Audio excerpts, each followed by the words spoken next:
नमस्कार फ्रेंड, आज का पहला प्रश्न है। एक समूह की 5 सबसे छोटी संख्याओं का माध्य 22 है, जबकि समूह की सभी संख्याओं को मिलाने पर कुल माध्य 26 प्राप्त होता है।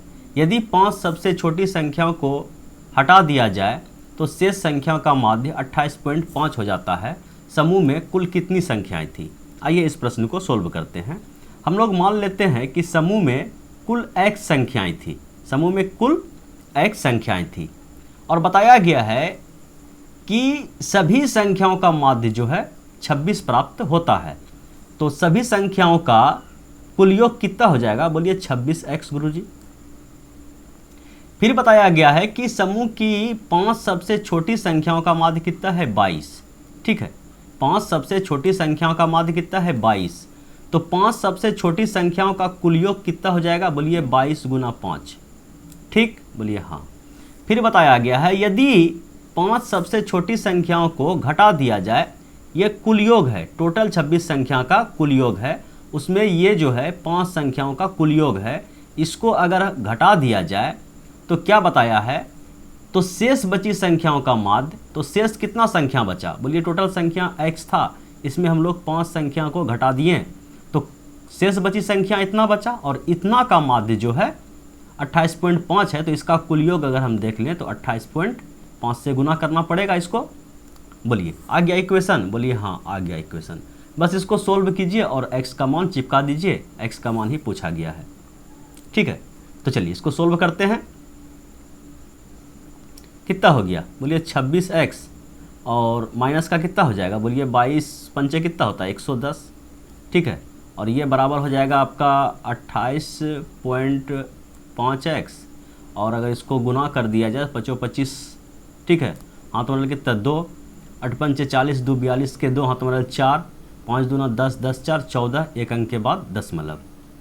ठीक है, अब इसको उठा के इधर ला दीजिए, इसको उठा के इधर ला दीजिए। तो बोलिए कि 28 में 26 चला गया 2.5x और ये आ गया इधर 110। इसमें क्या हो जाएगा? घट जाएगा।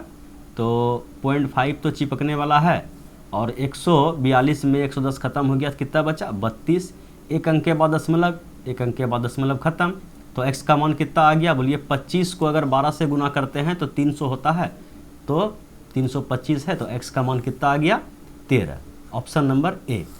बोलिए समझने में कोई दिक्कत तकलीफ परेशानी? बोलिए कोई दिक्कत तकलीफ परेशानी नहीं है गुरुजी। तो चलिए अब बढ़ते हैं अगले प्रश्न की ओर और अगला प्रश्न ये रहा आपके स्क्रीन पे, इसको भी सल्टाया जाए। देखिए प्रश्न है 14.45 मीटर लंबी रस्सी को 34 एक समान टुकड़ों में काटा जाता है तो प्रत्येक टुकड़े की लंबाई कितनी होगी? देखिए यहाँ पे क्या होता है, टाइम के प्रेशर में हम लोग क्या करना शुरू कर देते हैं इसमें कि 34 समान टुकड़ों में काटा जाता है तो इसको हम लोग 33 से भाग देना शुरू कर देते हैं। लेकिन यहाँ स्पष्ट रूप से बताया गया है कि 34 समान टुकड़ों में काटा जा चुका है। एक टुकड़ा का लंबाई बताना है और वह भी सेंटीमीटर में। ठीक है, तो हमें 34 से ही भाग देना पड़ेगा। ठीक है, इस सवाल को इस वीडियो में लाने का उद्देश्य जो है ये 34 और 33 को समझाने का है। चलिए सिंपल सवाल है कि 14.45 ये मीटर में है, अगर सेंटीमीटर में बनाना है तो इससे क्या करेंगे? 100 से गुना कर देंगे, ये हो गया आपका सेंटीमीटर में। ठीक है, तो कितना सेंटीमीटर हो गया? तो बोलिए कि 1445 ये सेंटीमीटर में आ गया और इसको 34 से अगर भाग देंगे तो सेंटीमीटर में मेरा एक टुकड़ा का लंबाई निकल जाएगा। ये 2 से कट रहा है, बोलिए 2 से नीचे वाला कट रहा है, 17 से कटेगा, देख लेते हैं, नहीं तो भाग देंगे 34 से, क्या दिक्कत है?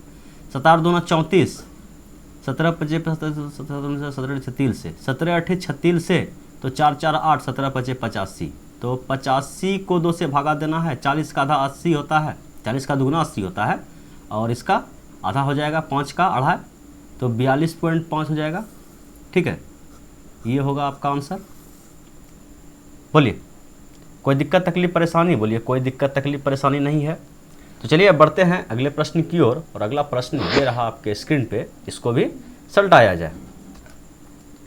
देखिए प्रश्न क्या है, खाली हौज भरने की 2 पाइपें ए और बी है।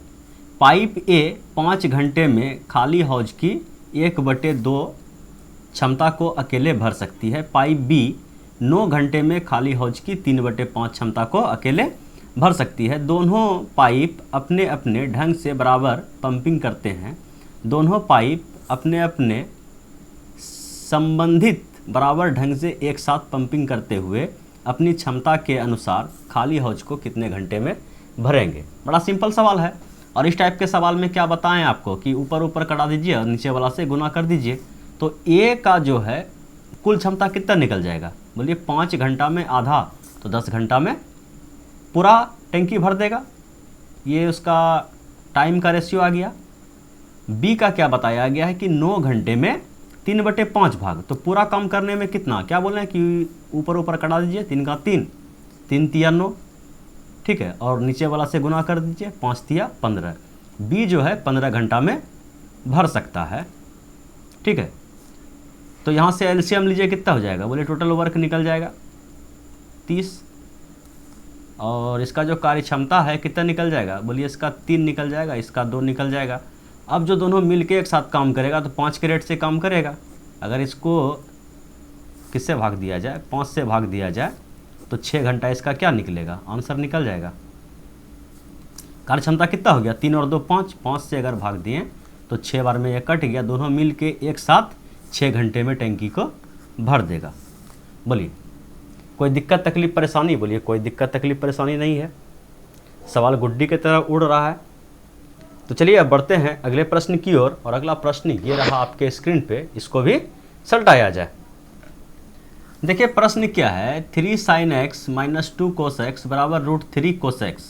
तो कोट x का मान पूछा गया है।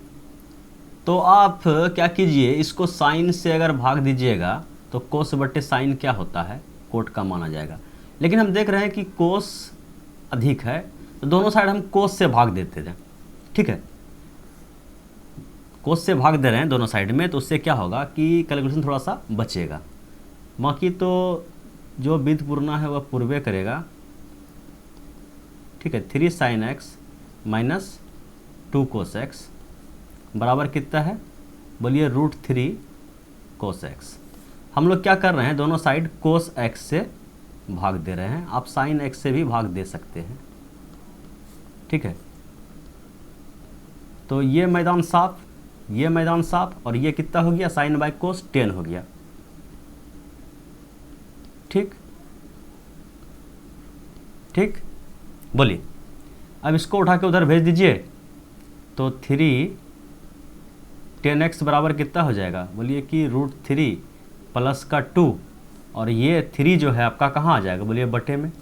ये गुना में है तो कहाँ आ जाएगा, बटे में, ये आ गया। बोलिए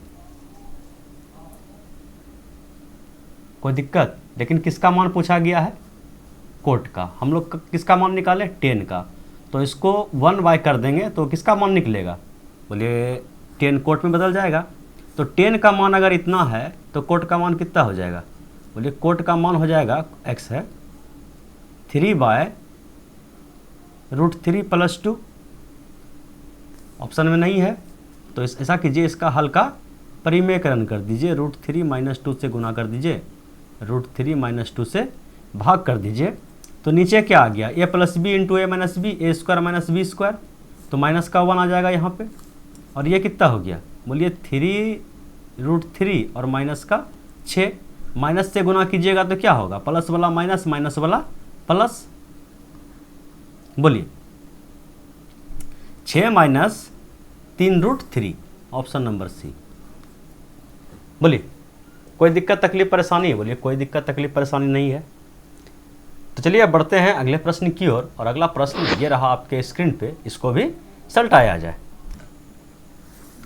प्रश्न है, एक त्रिकोण ABC में बिंदु x एवं y क्रमशः भुजा AB एवं भुजा AC में इस प्रकार है कि XY BC के समांतर है। कहने का मतलब एक त्रिभुज पहले आप बना लीजिए, ठीक है, और इसका नाम दे दीजिए ABC। x और y दो बिंदु AB और किस पे, AC पर। AB पर एक बिंदु है और AC पर एक बिंदु है, नाम है X और Y। ठीक है, XY BC के समांतर है। ये जो XY है ये BC के समांतर है। अगर ये समांतर होता है तो क्या होता है, ये छोटा वाला त्रिभुज और ये बड़ा वाला त्रिभुज आपस में क्या होता है, समरूप हो जाता है। ठीक है, कौन कौन त्रिभुज समरूप हो गया, तो बोलिए त्रिभुज AXY समरूप किसका हो गया, तो बोलिए ABC का। फिर बताया गया है कि XY की लंबाई BC की लंबाई का 2/5 है। ठीक है, इसका मतलब ये हुआ कि BC आपका 5 का हो गया और XY आपका 2 का हो गया। ठीक है, इसका जो एक भुजा का लंबाई 2 हो गया और इसका एक भुजा का लंबाई 5 हो गया, ये लंबाई का अनुपात हो गया। तो यहाँ से क्षेत्रफल का अनुपात कितना हो जाएगा, बोलिए इसका स्क्वायर कर दीजिए। तो 2 का स्क्वायर कितना हो गया 4, 5 का स्क्वायर कितना हो गया 25, ये क्षेत्रफल का भी अनुपात आ गया। क्या पूछा गया है कि त्रिभुज AXY, ठीक है AXY ये वाला और के क्षेत्रफल और ABC का क्षेत्रफल, वही सिंपल 4:25, ऑप्शन नंबर ए। ठीक है, कई बार बता चुके हैं इसको, समझ पाए, बोलिए हाँ। तो चलिए अब बढ़ते हैं अगले प्रश्न की ओर, और अगला प्रश्न ये रहा आपके स्क्रीन पे, इसको भी सल्टाया जाए। देखिए प्रश्न है 2 cos square x minus sine square x बराबर माइनस का 0.25 और बताया गया है थीटा का मान जो है, मतलब x का जो मान है 0 से 90 के बीच में है, तो x का मान क्या होगा, थीटा का मान क्या होगा। तो हम लोग यहाँ से देखिए इस सवाल को अगर केवल सोल्व करने का बात है तो हम लोग यहाँ से वैल्यू पुट कर देंगे। ठीक है, एक लाइन से आप चेक करते रहिए, ये आपको थोड़ा सा अंदाज है कि माइनस में लाना है तो कोस का मान थोड़ा सा बड़ा करना पड़ेगा, सॉरी कोस का मान छोटा रखना पड़ेगा, साइन का मान बड़ा रखना पड़ेगा। अगर आपको देखिए सवाल बनाने के समय क्या होता है, दिमाग में प्रेशर पड़ता है तो थीटा का वैल्यू उल्टा पुल्टा आना शुरू हो जाता है। तो यहाँ पे आप थोड़ा सा याद रख लीजिए कि 0 डिग्री का मान साइन में 0 होता है, 1/2 होता है, 1/√2 होता है और √3/2 होता है और 1 होता है। इतना सा आपको दिमाग में सेट करके रखना है। अगर कहीं पे दिक्कत हो, ठीक है, डायरेक्ट आंसर पुट करने में, तो इतना सा आप साइड में लिख सकते हैं। इससे क्या होता है, विश्वास जगता है सवाल को सोल्व करने में। तो चलिए हम थीटा का मान 60 डिग्री पुट करके देखते हैं, क्योंकि कोस का मान थोड़ा सा छोटा रखेंगे। 60 का मान रखें तो कोस का मान कितना हो जाएगा, 0, 30, 45, 60, 1/2 हो जाएगा। तो 2 इंटू कोस कितना है, कोस 60 रखें हैं, 60 का मान कितना होता है 1/2, उस पर स्क्वायर है तो 1/4 हो जाएगा, minus sine square 60 degree, sine 60 का मान कितना होगा √3/2, इस पर अगर स्क्वायर कीजिएगा तो कितना हो जाएगा 3/4। ठीक है, देख लेते हैं क्या ये माइनस का 0.25 आ रहा है, तो ये कट गया आपका 2 बार में। अगर यहाँ पे आप एलसीएम ले लीजिए तो ये हो गया 2 और ये हो गया आपका 3, तो माइनस का 1/2, सॉरी यहाँ पे एलसीएम 4 आएगा, गलती कर दिए थोड़ा सा। ठीक है, एलसीएम कितना, 2 4 का एलसीएम कितना हो जाएगा 4। ठीक है, और 4 को अगर भागा दिए 2 से तो 2 ही आएगा, यहाँ तक ठीक है। तो -1/4 आ जाएगा। तो माइनस का 1/4 का मान कितना होता है, ठीक है 0.25, ये आ गया आपका माइनस में। अगर आपको प्रोसेस से ही सॉल्व करना है तो कोई दिक्कत तकलीफ परेशानी नहीं है, आप इसमें प्रोसेस भी लगा सकते हैं, लगा दीजिए प्रोसेस, कोई बड़ा बात नहीं है, तब इसका कोई काम ही नहीं पड़ेगा आपको।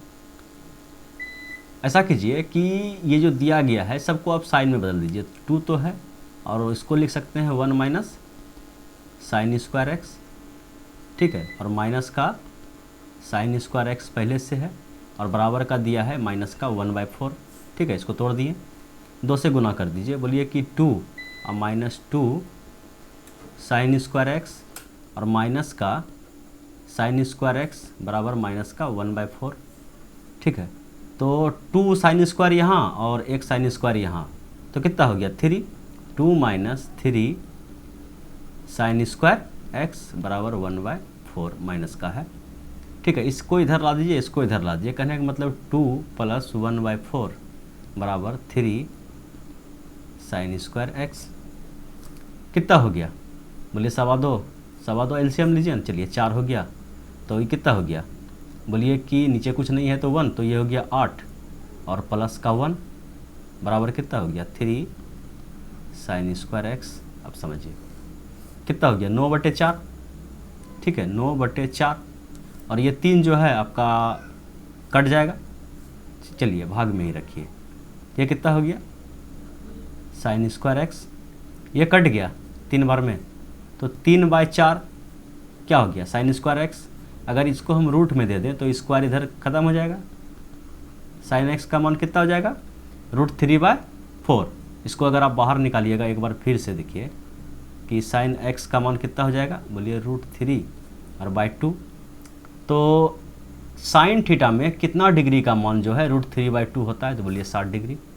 ठीक है, दोनों तरीका आपके सामने है, जिस तरीके से आपको सुविधा बुझावे उस तरीके से सवाल को सलटाइए।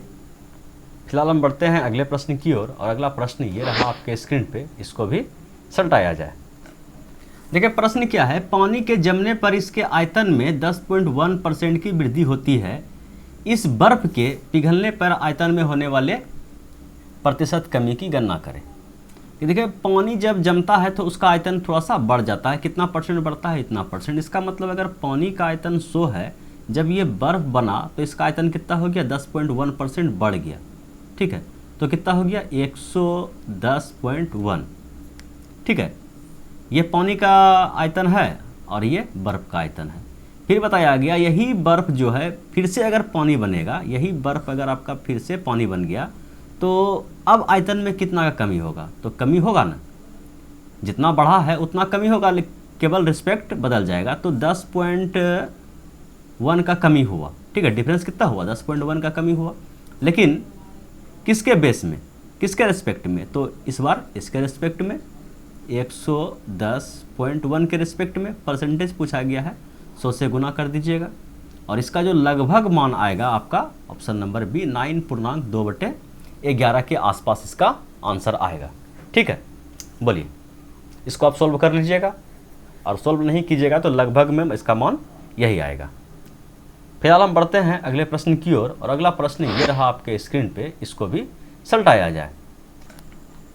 देखिए प्रश्न क्या है, संध्या और सुनंदा होगा क्रमशः y और x की ओर बिंदु x और y से रवाना होते हैं और एक ही मार्ग से यात्रा करते हैं। रास्ते में एक दूसरे से मिलने के बाद, समझिएगा भावनाओं को, संध्या को अपने गंतव्य तक पहुंचने के लिए इतना घंटे लगते हैं, जबकि सुनंदा को अपने गंतव्य तक पहुंचने में 30 घंटे लगते हैं। वे अपनी यात्रा शुरू करने के लिए कितने घंटे बाद मिले? वे अपनी यात्रा शुरू करने के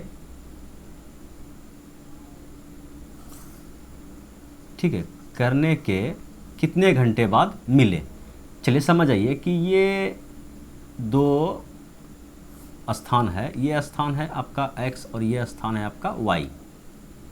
ठीक है, यहाँ से आपका संध्या चला और इधर से आपका सुनंदा चला, तो पूछा गया है कि एक स्थान पे वह मिला। ठीक है, बताया गया संध्या को अपने मिलने के बाद जो है संध्या को अपने गंतव्य स्थान तक पहुँचने में 13.5 घंटा लगा और सुनंदा को अपने गंतव्य स्थान पर पहुंचने में 30 घंटा का समय लगा। दोनों का चाल नहीं दिया गया है, दूरी नहीं दिया गया है, और डायरेक्ट पूछा गया है कि ये जो मिला कितने समय के बाद दोनों मिला। अगर दोनों का चाल रहता तो हम लोग निकाल देते हैं। ठीक है, इस सवाल को सोल्व करने के लिए मिलने का समय के लिए डायरेक्ट एक क्या है फार्मूला है कि मिलने का समय अगर आपसे पूछ लिया जाए, केवल टाइम दे, दोनों को T1 × T2 को मल्टीपल में लेकर के रूट के अंदर ले लीजिए। ठीक है, तो 13.5 और गुना 30, तो वो मिलने का समय आपका आ जाएगा। ठीक है, ये पॉइंट से आपका ये ख़त्म हो जाएगा, बोलिए हाँ। और इसको अगर आप तोड़िएगा 135 को, तो ये आपका टूट जाएगा। ठीक है, तो चलिए इसको हम 3 से भागा देते हैं। एक 3 तो ये वाला पहले से है, और अगर हम इसको 3 से भगा देते हैं तो 3 चौके 12। ठीक है, 3 चौके 12, कितना बचा 3 × 5 = 15। ठीक है, और गुना 3, 45 को भी तोड़ दीजिए, ये गुना में है, समझिएगा यहाँ पे भी गुना है। ये 3 ये वाला है और 45 × 3 = 5 तिया 15 के हाथ में 1, 4 तिया 12 13। 45 को आप फिर से तोड़ सकते हैं 9 पचे 45 के रूप में, ठीक है। 45 को फिर से आप तोड़ दीजिए 9 पचे 45 के रूप में। तो 45 को फिर तोड़ दीजिए 9 पचे 45, 9 को 3 3 के फॉर्म में तोड़ दीजिए, ठीक है। तो ये जोड़ा का 1 3, ये जोड़ा का 1 3 निकल गया, 3 तिया 9 बाहर निकल गया, रूट के अंदर 5 फंस गया। इतना घंटा के बाद दोनों इस पॉइंट पे मिला होगा, ठीक है। 9√5 घंटा। बोलिए, केवल फार्मूला का काम है under root T1 into T2। मिलने का समय अगर आपसे पूछ लिया जाए तो क्या लिखाइएगा फार्मूला आप लोग, under root T1 into T2। बोलिए, कोई दिक्कत? बोलिए, कोई दिक्कत नहीं है, थोड़ा मोड़ा दिक्कत होते रहता है। तो चलिए अब बढ़ते हैं अगले सवाल की ओर। और अगला सवाल ये रहा आपके स्क्रीन पे, इसको भी सलटाया जाए। देखिए, प्रश्न है कि एक टायर में 3 पंचर है। पहला पंचर अकेले 9 मिनट में टायर को चिपका देता है, दूसरा पंचर अकेले 18 मिनट में टायर को पिचका देता है, और तीसरा पंचर जो है अकेले 6 मिनट में टायर को पिचका देता है। यदि हवा एक नियत दर से निकलती है तो सभी पंचर टायर को एक साथ मिलकर पिचकाने में कितना समय लेगा मिनट में, ठीक है। सब तो मिनट में ही दिया गया है। 3 पंचर है, पहला पंचर इसको 9 मिनट में, ये टाइम का बात है। दूसरा पंचर जो है इसको 18 मिनट में, और तीसरा पंचर इसको 6 मिनट में पिचका सकता है। अगर तीनों एक साथ काम करे और वो तीनों मिलकर काम करे तो कुल कितना काम है, एलसीएम ले लीजिए। बोलिए, एलसीएम आ गया 18, इसका आ गया 9, इसका आ गया 6, एक बार में 18, और इसका 6 तिया 18। तो तीनों मिलके अगर काम करेगा तो 3 और 1 4, 4 2 6, 6 के रेट से करेगा 6 तिया 18, ठीक है। 3 मिनट लगेगा, घंटा लिख रहे हैं, 3 मिनट। ऑप्शन नंबर सी इसका सही जवाब हो जाएगा। 3 मिनट के अंदर जो है चक्का पिचक जाएगा। बोलिए, समझ पाए? बोलिए हाँ, समझ में आ गया। तो यही था भैया आज का लास्ट सवाल। Thank you.